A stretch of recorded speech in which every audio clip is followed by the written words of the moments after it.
సంతాపపడుతూ ఉన్నాడు. మాటికి వీరు నా మాటకి లోపడట్లా, ఎంతకాలం వీరు నన్ను విసర్జిస్తారు అంటూ కుమ్మరి వారి కుండ గురించి మాట్లాడుతూ ఉన్నాడు. తన సారి పైన ఆ కుమ్మరి ఆ మట్టి అంటే ఆ మన్ను అంత తేలిగ్గా అయిపోదమ్మా.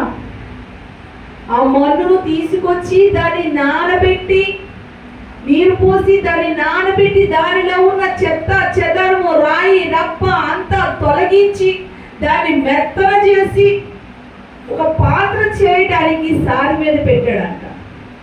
దేని స్తోత్రం. కుమ్మరివాడి కష్టం ఎంత చూడండి.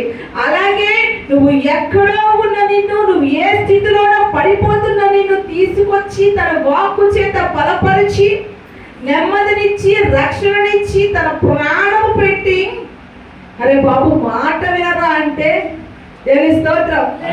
ఆ మాట వినని స్థితిలో ఈరోజు మానవుడు ఉన్నాడు.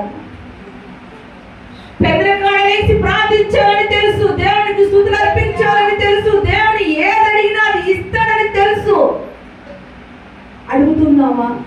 స్తుతించగలుగుతున్నామా? ప్రార్థించగలుగుతూ ఉన్నామా? దేవుని మాటికి లోపడగలుగుతూ ఉన్నామా? ఏదో బాధ వచ్చినప్పుడో కష్టం వచ్చినప్పుడో కన్నీరు విడిచడం కాదు, దాని రాకముందే ఎవ్రీ స్త్రీల వల్ల చురుకుగా దేవుని సన్నిధిలో మనం కనబడాలి. దేవుని స్తోత్రం. అలాగే ప్రార్థన జీవితాన్ని కట్టుకోవాలి మనం. కుమ్మరివాడు ఆ మట్టిని తీసుకొచ్చి పాత్ర చేసినప్పుడట అది జారి విరిగిపోయింది. దానికి మళ్ళీ ప్యాచ్ వర్క్ కాదు, కానీ మళ్ళీ కొత్త చేయడానికి ఆ మట్టిని మొత్తాన్ని తీసుకుని మరి కొత్త దాడి చేస్తా ఉన్నాడు. అలాగే నేను వీళ్ళకి చేయలేనా అంటూ ఆ ఇర్మియాతో మాట్లాడుతూ ఉంటాడు దేవుడు. ఎవరి గురించి మాట్లాడుతున్నాడు? వినోళ్ళ గురించి కాదమ్మా. మాటికి ఈ మాటని జ్ఞాపకం చేసుకుంది. అది నన్ను కూడా ప్రశ్నిస్తూ ఉంది ఈరోజు. మాటికి దేవుని మాటను వ్యతిరేకంగా కలిగి వెళ్తున్నావా? దేవుని స్తోత్రం. జాగ్రత్త. కుమ్మరివాడి కుండ కంటే మనం శ్రేష్ఠగా చేశాడు. కుమ్మరివాడు ఇక మంటిని తీసుకొచ్చి ఎట్లాగ చేశాడో దేవుడు కూడా తన స్వహస్తాలతో మనం నిర్మించాడు. ఆయన హస్తంలో మనం ఉందాం. దేవుని స్తోత్రం. హల్లెలూయా. ఆయన రెక్కల నీడలో నిన్ను నన్ను భద్రపరిచేవాడిగా ఉన్నాడు. ఎక్కడికి ఎగిరిపోతావు? ఎందాక పరుగులు తీస్తావు? దేవుని మాటలు విను. ఏం చెప్తున్నాడో విను. దేవుని స్తోత్రం. హల్లెలూయా. మాటికి వారు అదే పరిస్థితి గుండా వెళ్తున్నారు. వారి మధ్యన ఎన్ని కార్యాలు నేను చేశాను. ఇగో ఆ దాస్యంలో నుండి బయటికి రావడానికి ఎన్ని ప్రయత్నాలు చేశారు. ఆనాడు ఇశ్రాయేలీయులు, ఈరోజు మనం గమనించండి ఎన్నిసార్లు మనల్ని దేవుడు రక్షించుకున్నాడు. ఎన్నో ఆపదల నుండి కష్టాల నుండి విడిపించాడు. ఏమైనా కృతజ్ఞత కలిగి ఉన్నామా? ఆయన చేసిన మేలులకు, ఆయన చేసిన కార్యాలు ఇది ఒక్కటే గమనించుకోండి. ఏ రోజు కూడా ఆయన చేసే కార్యాలు తలంచుకోవాలి, తలపోసుకోవాలి మనం. దేవుని స్తోత్రం. అప్పుడు నీ బాధ బాధగా ఉండదు, నీ కష్టం కష్టంగా ఉండదు. ఈ రోజు కూడా మేము సంతోషంగా ఉన్నామంటే మాకున్న ఘనతను బట్టి కాదు, మాకున్న ధర్మను బట్టి కాదు. దేవుని స్తోత్రం. ప్రతి నిత్యం ఆయన స్తుతించడం, ఆయన ఆనందించడం అంతే. ఏ రోజు కావాల్సింది ఆ రోజు అయినా ఇస్తా ఉన్నాడు. దేవుని స్తోత్రం. ఏ పూటకి కావాల్సింది ఆ పూట సమకూరుస్తూ ఉన్నాడు. అయ్యో ఈ నెల ఇంకా మరి 28 రోజులే కదా, ఫస్ట్ తారీఖునే వస్తుంది. 40,000 అద్దెలు కట్టాలి. ఈరోజు ఇప్పుడు డబ్బుల గురించి నేను మాట్లాడిన ఇష్టం ఉండదు. ఇప్పుడు రూపాయలేదు, కానీ అంతే. దాని గురించి ఆలోచించామంటే ఈ రోజు మనం ఆ దేవుణ్ణి ఆనందించే వరకు మనం ఉండలేము. దేవుని స్తోత్రం. ఇది ఒకటైతే, ఎప్పుడైతే నువ్వు ఇవన్నీ విడిచిపెట్టి దేవుని ఆశ్రయించి ఆయన చూసుకుంటాడని నువ్వు ప్రార్థనతోనూ విశ్వాసంతోనూ నువ్వు నిలుస్తావో, ఆయనకున్న ఉద్దేశం ఏంటది? నీ మీద ఎండ దెబ్బ కానీ, నీ మీద వెన్నెల దెబ్బ కానీ తగలకుండా ఎలాగైతే కాపాడుతూ ఉన్నాడో అలాగూ నిన్ను రక్షించడానికి ఆయన సమర్థుడై ఉన్నాడు. దేవుని స్తోత్రం.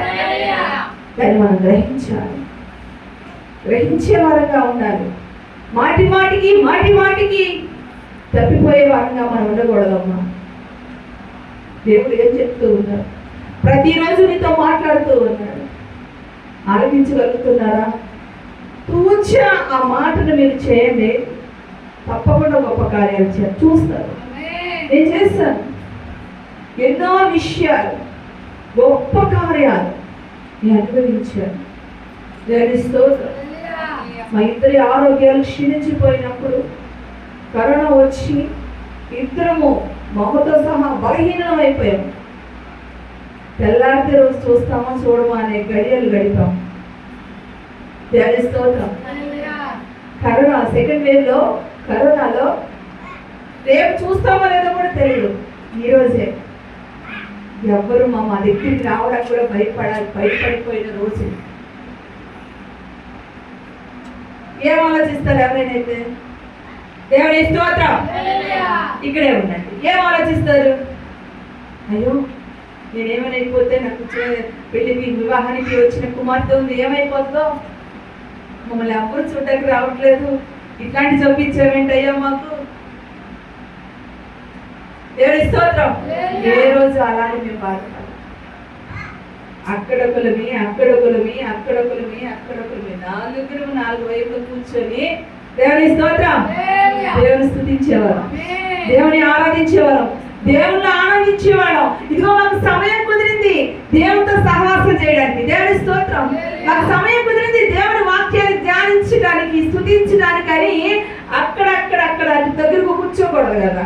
మా ఇద్దరు పిల్లలకి సేఫ్ జోన్ లో ఉన్నారు, మీ ముగ్గురు మాత్రమే కరోనాలో ఉన్నాం. ఎందుకయ్యా నాకు ఈ పరిస్థితి అనేది ప్రశ్నించలా. ఇది నాకు ఒక మెట్టు. దేవునికి స్తోత్రం. ఈ స్థితిని నేను గెలిచినట్లయితే దేవునికి వాడబడతా. దేవునికి స్తోత్రం. అటువంటి ఆలోచనలు ఎలా వస్తాయి? మన కష్టాన్ని చూస్తున్న సేపు రావు. దేవుని స్తోత్రం. మన బాధలు చూస్తున్న సేపు రావు. దేవుని వైపు చూడాలి. దేవుడు నన్ను విడిపిస్తాడు, దేవుడు నన్ను స్వస్థపరుస్తాడు, నేను ఆయనకి వాడబడతా. అప్పుడే తీసుకున్నాం మీ నిర్ణయాన్ని. దేవుని స్తోత్రం. ఎంతో మందిలో మేము ఒకమే, అంతేనా కాదా? కొన్ని లక్షలు పెట్టారు డబ్బులు, ఇలాగ ఎవరు రాలేదు. ఏదో పెద్ద కేసు అదే చెప్తారు అనుభవించేవాడు తెలిసిందా బాధ. ఆ తల్లికి అప్పటికి 50 సంవత్సరాలు ఉన్నాయి. పెద్ద వయసు వాళ్ళు అందరికి డేంజర్ అన్నారు. అయ్యగారికి అప్పుడే బీపీ అటాక్ అయ్యింది, బీపీ షుగర్లు ఉన్న డేంజర్ అన్నారు. ఏ డేంజర్ అయినా దేవుని స్తోత్రం ఆయన దాటి మన దగ్గరికి రావాలి. ఇందాక నేను పాడుకున్నావు ఒక పాట. నీ కళ్ళ వెంట్రుకలు లెక్కించి తిని నా సెలవు లేక ఒక్కటి రాలదని తెలుస్తుంది. నేను తాకుంటనా కను పాపను పొడుచుటయే భయపడవద్దని వాగ్దానమిచ్చితివి. ఆ వాగ్దానము నిన్ను నన్ను నడిపించాలి. దేవుని స్తోత్రం.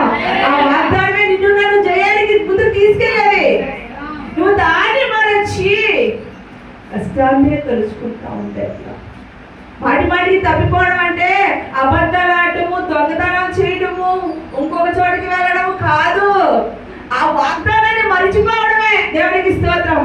ఐగుప్తులో వారికి ఇచ్చిన కష్టాలన్నింటినీ జ్ఞాపకం చేస్తూ ఉన్నాడు. అసలు అదైతే ఎవరు కీర్తనలు చదివించరు, కానీ నాకు చదివించు అనేసి దేవునితో మాట్లాడడం తీయించరు.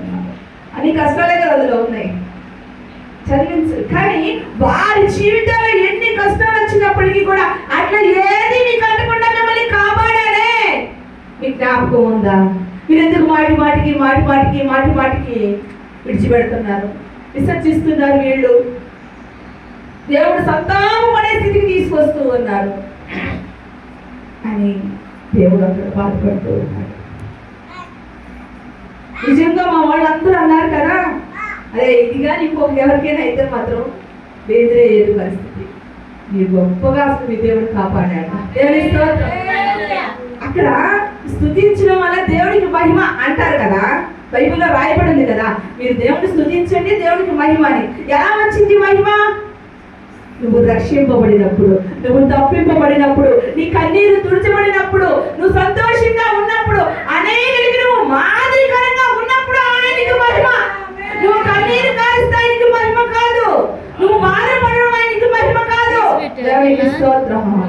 హల్లెలూయా. వాటిని జయించి నువ్వు నిలబడితే ఆయనకి మహిమ. నువ్వు ఎప్పుడైతే ఆయన స్తుతిస్తూ ఉంటావో, ఎప్పుడైతే ఆయన ఎదురు విశ్వాసం కలిగి ఉంటావో, నువ్వు జయిస్తావు, ఆయనకి మహిమ వస్తుంది. దేవుని స్తోత్రం. మనం జయించే వారిగా ఉండాలి. ఏ మాత్రము ఏ విధంగా మా మధ్యకి రానివ్వకుండా దేవుడు మమ్మల్ని పోషించాడు. షాపుకి వెళ్ళకూడదు. పైగా 2 నెలల పాటు షాపుకి వెళ్ళలేదు. అప్పుడు దేవుని స్తోత్రం. పోషించే సమర్థుడు ఆయన. దేవునికి మహిమ. ఎంతగా పోషించాడంటే ఏ చింత మా దగ్గరికి రాలేదన్నమాట. ఏ బాధ మా దగ్గరికి రాలేదు. ఆయన కంచెలో మేము ఉన్నాం. దేవునికి స్తోత్రం. ఆయన రెక్కల నీడలో మేము ఉన్నాం. ఆయన కోటలో మమ్మల్ని భద్రపరిచాడు. చూసే వాళ్ళకి కరోనాలో ఉన్నారనుకున్నారు, కానీ మేము ఆయన కోటలో ఉన్నాం. దేవునికి స్తోత్రం.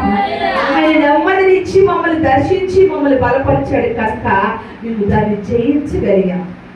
మేము పెద్ద బలవంతులేం కాదు. నాకు అప్పుడే అనారోగ్యమే. నేనే పెద్ద బలవంతురాలనే కాదు. నాకు కూడా సిజేరియన్లు అయింది. ఎనీ టైం గ్యాస్తో ఇబ్బంది పడుతూ ఉండేదాన్ని. గ్యాస్ ప్రాబ్లం నాకు అసలు మామూలుగా ఉండేదాన్ని. నేను ఇక్కడ తెలిసి అక్కడ భయపడేవాడు అనమాట. అంత పెద్ద తీర్పు బాధపడేదాన్ని. నథింగ్ అవన్నీ దేవుని ఎదురు. దేవునికి స్తోత్రం. ఆయన వైపు మనం చూడాలి. మాటికి తప్పిపోయే వారిగా ఉన్నామేమో. ఆయన ఏ సమయంలో నీతో ఎలాగో మాట్లాడుతూ ఉన్నాడో జ్ఞాపకం చేసుకోండి. ఆ మాటకి లోపడండి. దేవుని స్తోత్రం. ఆయన మాటకి లోపడండి. చేపలు ఆయన మాటకి లోపడ్డాయి. దేవునికి మహిమ వచ్చిందా లేదా చెప్పాలా? చేపలు రేపొద్దు నుండి మేము రాత్రంతా శ్రమ పడ్డామయ్యా అని సమయం అంతా నేనే తీసుకుంటాడు. దేవుని స్తోత్రం. రాత్రంతా మేము శ్రమ పడ్డామయ్యా, మాకు ఒక్క చేప కూడా రాలేదు అన్నారు. అక్కడ ఉన్న వారి శిష్యులు అప్పటికీ అవ్వలేదు. ఆ తర్వాత అయ్యారు. ఆ చేపలు పెట్టి జాలర్లు. అయితే ఆయన అంటూ ఉంటాడు, అయితే సరే అక్కడ ఆ లోతుకి వెళ్ళి అక్కడ వాళ్ళయ్యండి అన్నాడు. రాత్రంతా వేసారుగా, మరి రాలేదుగా. దేవుని స్తోత్రం. ఆయన మాట విన్నాయి. దేవునికి మహిమ వచ్చింది. ఈరోజు నిన్ను ఎప్పుడు ప్రార్థన చేయమంటున్నాడో, ఎప్పుడు ఇగో ఈ పని చేయొద్దు అంటున్నాడో, ఎప్పుడు ఇగో ఈ మార్గంలో వెళ్ళొద్దంటున్నాడో గ్రహించండి. తప్పకుండా ఆయనకి మహిమ వచ్చింది. దేవునికి స్తోత్రం. చేపలు అయిన మాట ఉన్నాయి. మనం వింటే మనకి రాదా అనంట. అవి పట్టలేకపోయారంట. వాళ్ళు పిగిలిపోయే అంత. రాత్రంతా కష్టపడితే ఒక్కటి కూడా పట్టలేదు. కొన్ని పట్టారా, ఇన్ని పట్టారా, విస్తారంగా పట్టారంట. దేవునికి స్తోత్రం. ఆయన మాట వింటే అంత గొప్పగా ఉంటుంది అనమాట. హల్లెలూయా. మేము జాలర్లో అయి ఉన్నాము. మాకు ఎప్పుడు ఏ టైంలో చేపలు పడతాయో మాకు తెలుసు. ఈయన వచ్చి మళ్ళీ వేయమంటాడంటే అల్లా మాట విన్నారు. దేవుని స్తోత్రం. గొప్ప మహిమకరంగా మాటికి తప్పిపోకుండా ఆ మాటను వినండి. సమయంతో మాట్లాడతాడు దేవుడు. గొప్ప ప్రవక్త అయ్యాడు మాట వినడం వల్ల. దేవుని స్తోత్రం. ఏలీ పిల్లలు మాట వినకపోవడం వల్ల భ్రష్టులైపోయారు. దేవుని స్వరాన్ని విన్న సమయాలు గొప్ప ప్రవక్త అయ్యాడు. మాటికి తప్పిపోతున్నారేమో. ఆయన మాటేనంటమ్మా. ఆయన మాటకి లోబడండి. ఏం చెప్తున్నాడో, ఏ సమయంలో ఏం మాట్లాడుతూ ఉన్నాడో గ్రహించండి. దేవునికి స్తోత్రం.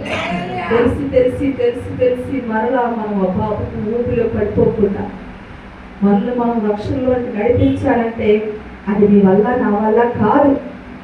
ఆయన ఆశ్రయించుకోండి. ఆయన సొత్తుగా చేసుకోండి. ఇదిగో అదేంటది పాదం చెట్టు చువ్వ ఊగినప్పుడు నువ్వు యుద్ధానికి వెళ్ళి అంటాడు దావీదుతో. అది ఊగినప్పుడు వెళ్ళానంటే అప్పుడే వెళ్తాడు, విజయాన్ని పొందుకుంటాడు. దేవునికి స్తోత్రం. అంత గొప్ప దేవుడు. యుద్ధాలు మాటతో జయించేశారు. నువ్వు నేను పడుతున్నది ఎంత, నువ్వు నేను అనుభవిస్తున్నది ఎంత. దేవునికి స్తోత్రం. ఆ మాట అంత గొప్ప ఉంది. ఆ మాటికి తప్పిపోకుండా ఆ మాటకి లోబడండి. దేవుడు గొప్ప కార్యాలు మన జీవితాల్లో చేస్తాడమ్మా. ధైర్యం కలిగి ఉండండి, విశ్వాసంతో ఉండండి, నమ్మకంతో ఉండండి. ఆయన మహిమపరిచే రీతిగా దేవుడు మిమ్మల్ని మలుచుకుంటాడు. ఆమేన్. దేవునికి మహిమ కలుగును. దేవుడు చేస్తాడు.